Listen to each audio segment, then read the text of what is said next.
የኢትዮጵያ አየር መንገድ 9.1 ቢሊዮን ዶላር ገቢ ማግኘቱን ይፋ አደረገ።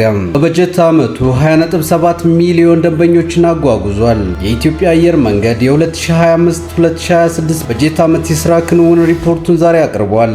ሪፖርቱን ያቀረቡት የኢትዮጵያ አየር መንገድ ግሩፕ ዋና ሥራ አስፈጻሚ አቶ መስፍን ጣሰው ናቸው።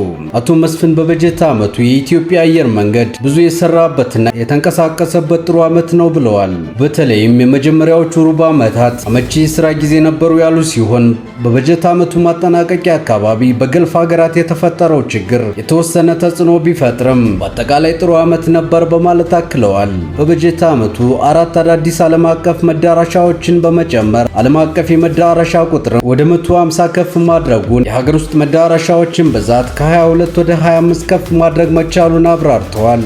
9 አዳዲስ አውሮፕላኖችን በግዥና በኪራይ በበጀት ዓመቱ ወደ ሥራ መግባታቸውን አስታውሰዋል።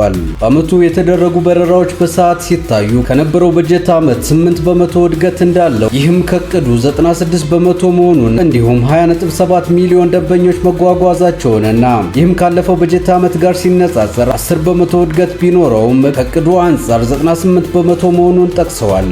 አየር መንገዱ ያጓጓዘው ጭነትም ከባለፈው በጀት ዓመት ጋር ሲነጻጸር 16 በመቶ እድገት አለው ብለዋል። በአጠቃላይ የተደረገው በረራና የተጓጓዘው ጭነት ካለፈው በጀት ዓመት ከ8 እስከ 16 በመቶ ጭማሪ ቢያሳይም ከእቅዳችን ግን በተወሰነ መጠን ቅናሽ ያሳያል ነው ያሉት። ይህ የሆነበትን ምክንያት ሲያብራሩም በገልፍ ሀገራት ባጋጠመው ጦርነት አየር መንገዱ ወደ ቀጠናው ያደርጋቸው የነበሩ 10 የሚሆኑ በረራዎች የተቋረጡ በመሆኑ የትላልቅ አውሮፕላኖች እጥረት፣ አሜሪካ አዳዲስ የጉዞ ማዕቀቦችን በመጣሏ ምክንያት በአፍሪካና በሰሜን አሜሪካ መካከል ጉዞ በመቀነሱ ወደ ኮንጎና ወደ ምዕራብ አፍሪካ ሀገሮች ዜጎች እንዳይጓዙ ሀገራት ክልከላ በማድረጋቸው እቅዳችን ሙሉ በሙሉ እንዳይሳካ ሆኗል ብለዋል።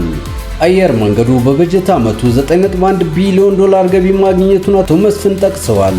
ይሁን እንጂ የአየር መንገዱ ወጪ ከዚህ ቀደም ከነበረው የ25 በመቶ ጭማሪ ያለው መሆኑን ገልጸዋል።